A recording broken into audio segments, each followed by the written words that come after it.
Welcome to the Sales Whisper Podcast, session 24. Get ready for the stall of the fall.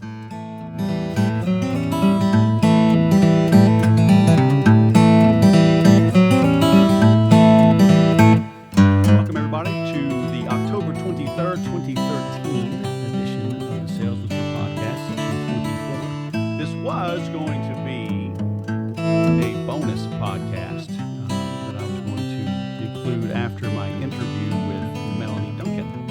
However, once again, technology errors have struck. And rather than run with my tail between my legs, I'm going to reschedule with Melanie. I have hired a professional sound engineer. I'm buying equipment, yada, yada, to really nail this thing down. It's unbelievable how hard it is to put out a quality product. Even though I've got great gear, I'm learning I need even greater gear. And like anything we do in business, you've got to have a great process for everything, from your hiring to your marketing to your trade shows, your processes, your HR, everything. Good grief. And those of you that have listened for any length of time and know me know that that is not native to my being. So I continue to learn, continue to grow.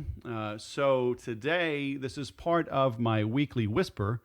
I did a post back in October of 2012 talking about how to overcome the biggest stall of the fall, which is call me back after the new year or call me back after the holidays. So if you get the weekly whisper, you will have an interview or an introduction to this in that email, but I'm referencing back to the post I did last year, and I'm going to cover that so you have this in an audio format.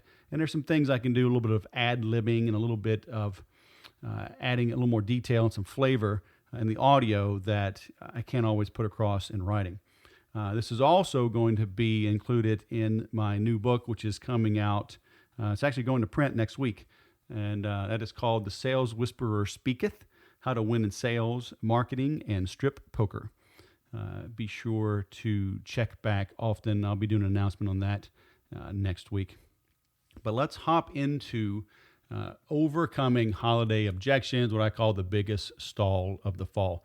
You know, right now, I guess I'm doing this in October. It's the month of Halloween. It means Thanksgiving, Christmas, New Year's, and your sales objections are just around the corner. A lot of salespeople do not look forward to the holidays, right? Because by definition, 50% of salespeople are below average, right? It's true of anything. And so those that are below average means they're not hitting their numbers.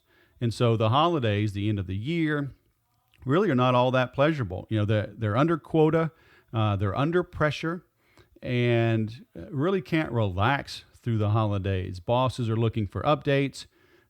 Your company may be closed. You know, obviously over Thanksgiving, a lot of companies will close during that week between Christmas and New Year's. But salespeople, if you haven't hit your numbers, you're still working. You know, you're cutting deals, you're sharpening your pencil, like they like to say, and it's dreadful. So let's talk about how to prepare for that and how to overcome it. Because you have to realize if you are behind on your numbers, you are not in what they call congruency with the buyer, right?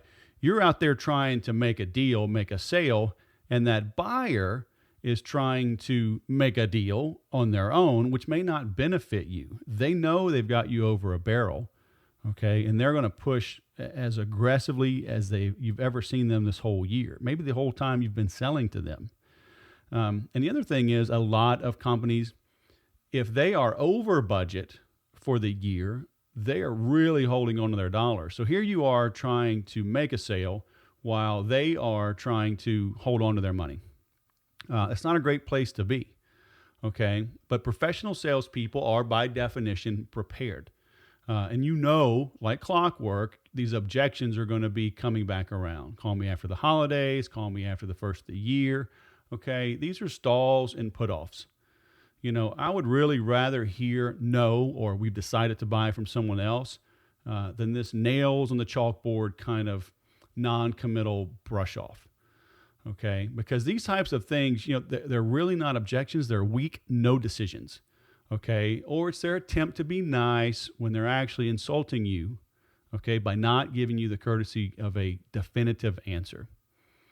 Okay, so when you get this type of answer from a prospect, it's really their way of saying, I'm too busy or distracted to take the time to give your offering any serious consideration. I'll go away and tweak someone else while I tend to more serious matters.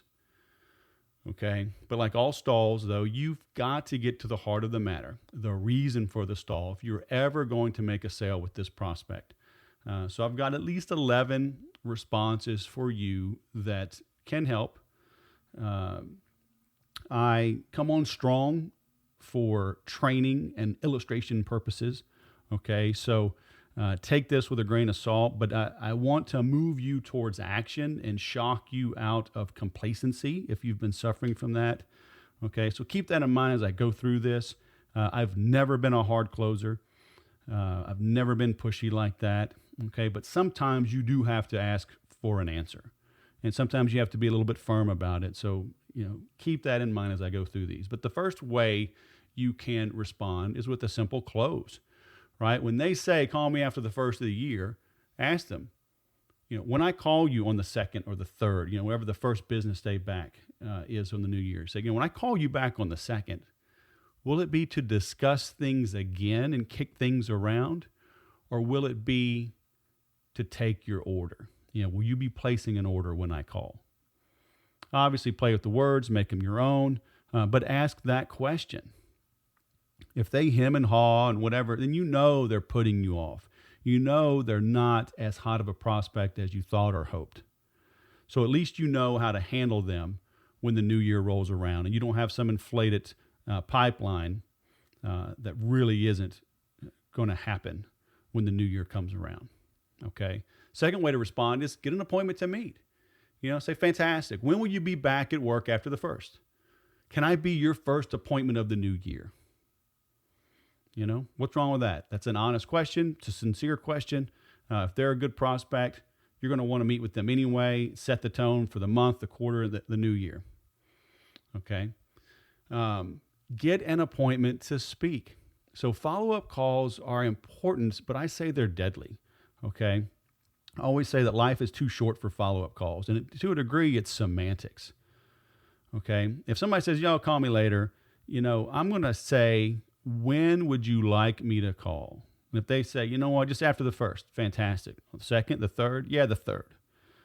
Morning or afternoon. I'm going to nail them down to an exact time. 10 o'clock on the 3rd, fantastic. I'll give you a call at 10 o'clock on the 3rd. I'll send them an email confirming that. And then when I call back on the 3rd at 10 a.m., that is not a follow-up call. That's an appointment. And I know to some of you it may sound like I'm splitting hairs, but I'm not.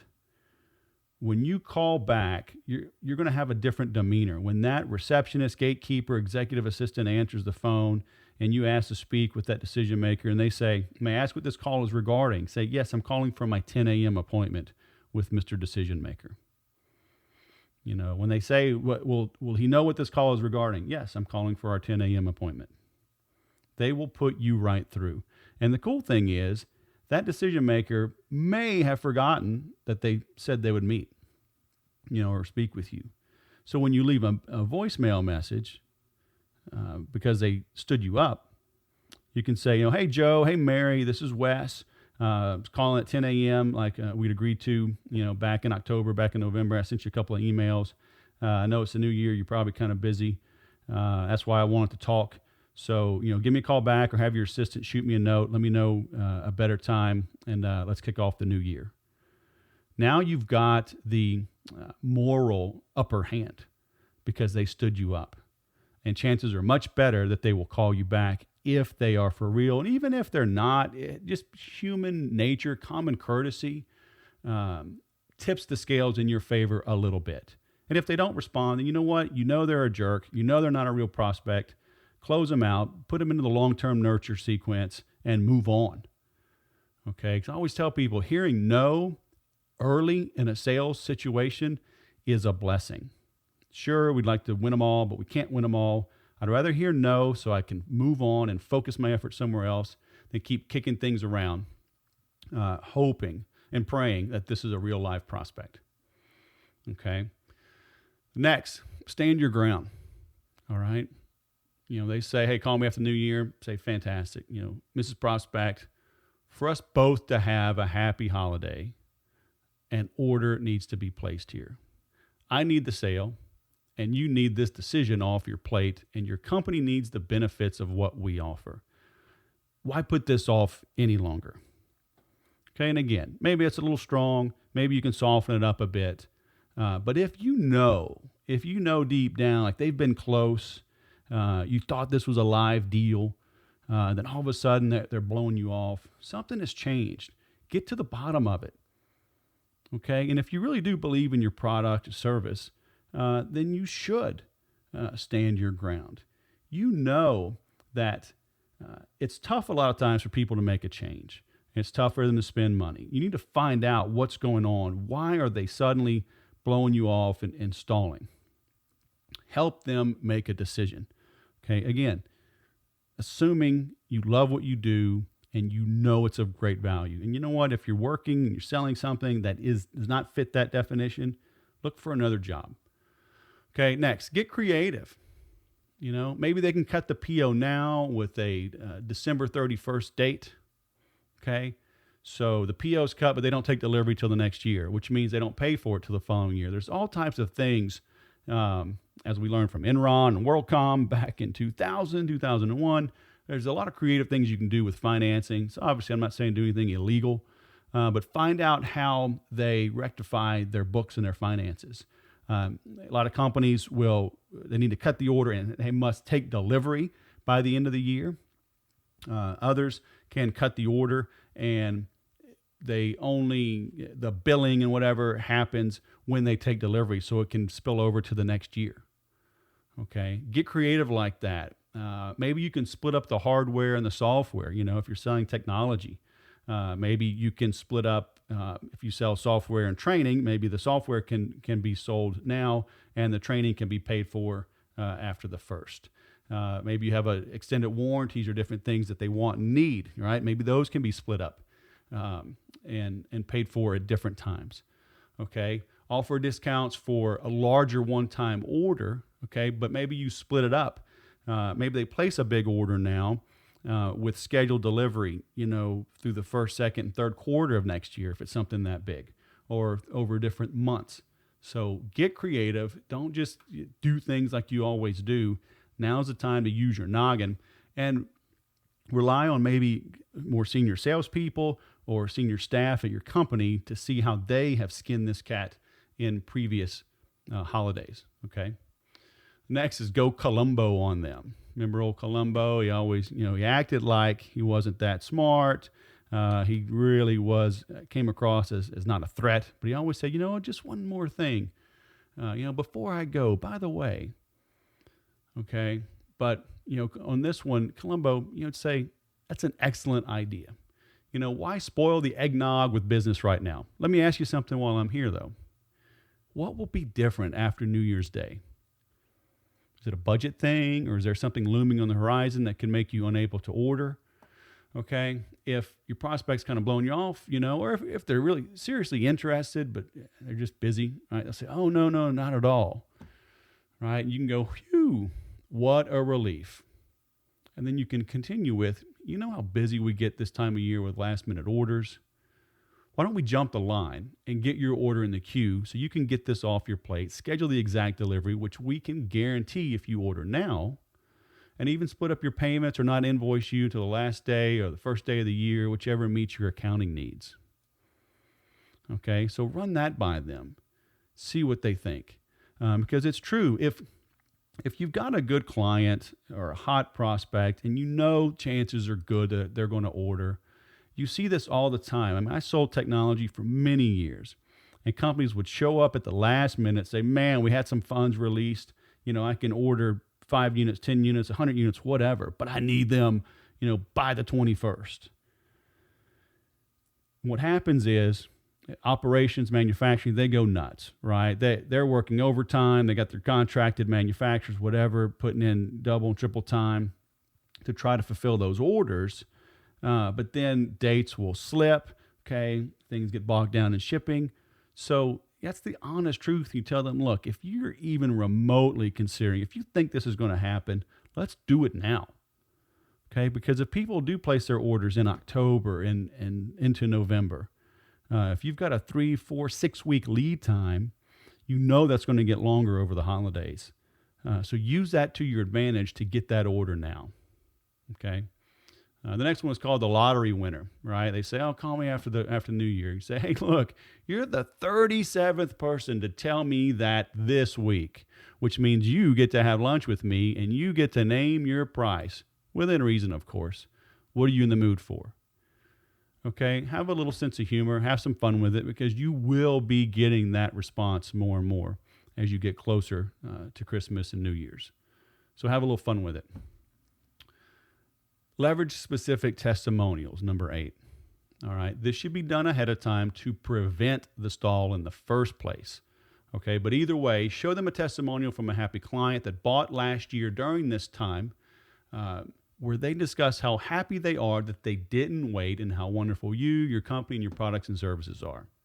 You need to have things like this anyway. You need to be leveraging testimonials. If you look at the saleswhisperer.com, you'll see a ton of video testimonials as well as written, but I include a picture every time that I can. I include their real name. But video is best. If you get video testimonials, I have taken a screenshot, the thumbnail from YouTube, and then put that into a Word document, or I use Apple Pages, and print that up. So I have a written transcription of the verbal and video testimonial. So when you get video, you have everything. You have the video, you can strip out the audio, and you can use it in writing. So if you don't have those right now, be planning on, look backwards and see if you can get some ASAP, and then be looking forward. Get them at the end of this year, get them into January and February of next year, so you're prepared for when this comes at the end of 2014, 2015, and for the rest of your selling career. Okay. Number 9, bring or send a gift. Send a real gift, right? Candy. I mean, food is great. Fruit baskets, cheese baskets, meat baskets. If you know that they drink, maybe a wine basket, something like that. If you're not sure, then play it safe with sweets or fruit. More people are eating healthy now. Maybe even a funny gift like a fruit cake, right? A note like, "The gift that keeps on giving," just like owning blank. Just like owning my Infusionsoft book, just like owning my sales CDs, just like owning my computer software, whatever. Okay. Again, have a little fun with it. Humor is kind of like dynamite. Little goes a long way. So have some fun with this. You send them a fruit cake with a little note, "The gift that keeps on giving," just like owning my product and services. When can we schedule a time to answer your questions and help you take delivery before the end of the year? Okay. Again, maybe a little strong for you. You may want to tone it down a bit. You may want to enhance it a bit. But you've got to get an answer. You've got to be firm to get yeses and nos and firm dates, because that's what professionals do in the profession of sales. Okay. Number 10, create real urgency. If you're having an end-of-year sale, talk about it. Now's a great time to do that. I hate having sales just for any old reason, right? Especially if you're desperate. But Black Friday, Cyber Monday, end of year, those are all valid reasons to have a sale. Okay, so tell them we're having a 10% off end of year promotion, and by ordering now, you'll save the 7% price increase we're applying across the board on our entire product line on January 1st. So an order today put 17% back in your pocket compared to waiting for an arbitrary after the holidays date. Don't you want to keep that 17% for yourself? I have closed many a deal working for companies that were applying a price increase. Let your clients and prospects know ahead of time. Okay, so they're not shocked and surprised. And then if you offer them a little discount for placing their order early, everybody wins. All right. So again, talking about humor, do something like, how's August 18th next year? I've had so many clients and prospects hit me with the after the holiday objections that I am completely booked until mid-August. Can you believe that? You can beat the rush by meeting now, and as luck would have it, I have a few openings between now and December 31st. What do you say?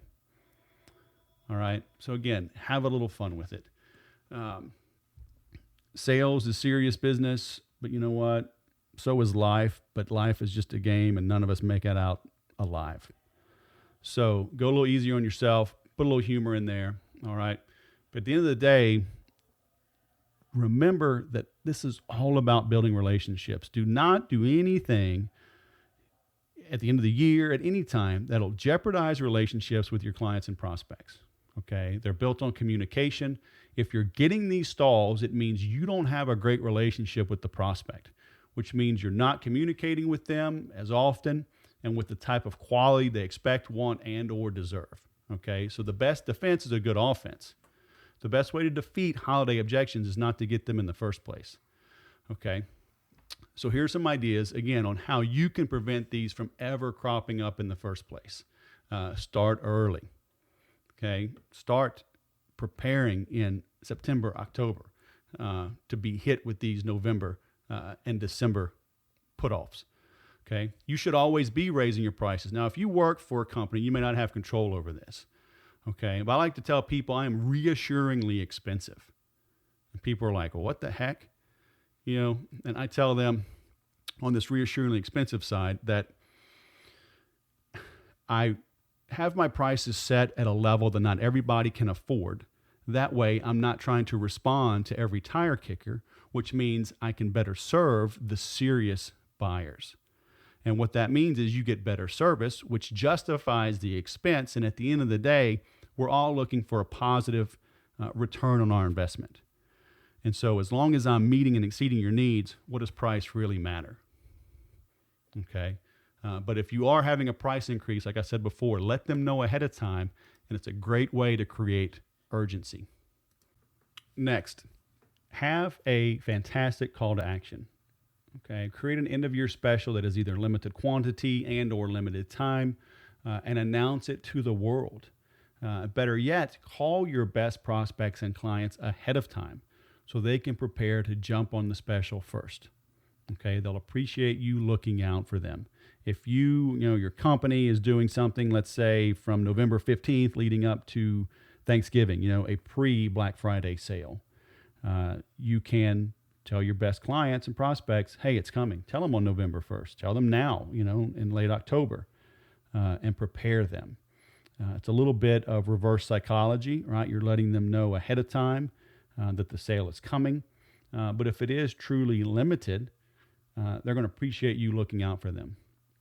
You can also, if you run a company, you can have a contest where you throw out some bonuses and whatnot to the staff. But I'm kind of torn and really leaning towards not doing contests because you'll see salespeople do desperate things in order to win some arbitrary prize, even non-arbitrary. You can be throwing out some serious cash. But professional salespeople, they're motivated internally. They're motivated by seeing their name at the top of the board. They enjoy making money, but they're not in it for the money. Money is really the way that you keep score, but they're not in it for the money. So use contests in moderation, and maybe not even at all. But look back on the contests you've run, the clients you've brought on during contests, and really ask yourself, do you have more problems from those clients that came on during those contests than average? And if that's the case, then look really long and hard at contests, okay? But they can be valuable. I just shy away from them. Finally, throw a nice party. Okay, everyone loves parties. And you may want to do a Thanksgiving party, right? Or an early December party because everybody gets full up towards the end of the year, middle of December onward. Make this a memorable party. Let your invitees know that there'll be a one-night only special that'll be announced at the party. All right, so they'll want to bring their checkbooks. And obviously, you maybe not they place the order right then and there, but maybe you literally announce it at the party and you tell them, this is good for the next, 1 or 2 business days. But build it up, have some fun with it. And once you build this tradition, people are going to look forward to this every year. Imagine clients and prospects looking forward to spending an evening with you and your company and knowing they're going to get a nice little prize for doing so in the form of discounted products and services, kind of like Apple. So like I said, today's the 23rd. Yesterday was October 22nd. Apple announced the new iPad Air and the Mavericks operating system and the new MacBook Pros and several things. But every time Apple does a rollout, they send out a little sneak peek, right, a little invitation, and it's by invitation only for you to attend live, and something big is coming at each of these events. Take a cue from Apple, do the same type of special event, and use it around the holidays. Use it as an excuse to stay in touch with your clients and prospects. And imagine, once your prospects and clients know this is coming every year, they're going to apply the stalls and the put-offs to your competitors, because I guarantee you they're not doing something like this.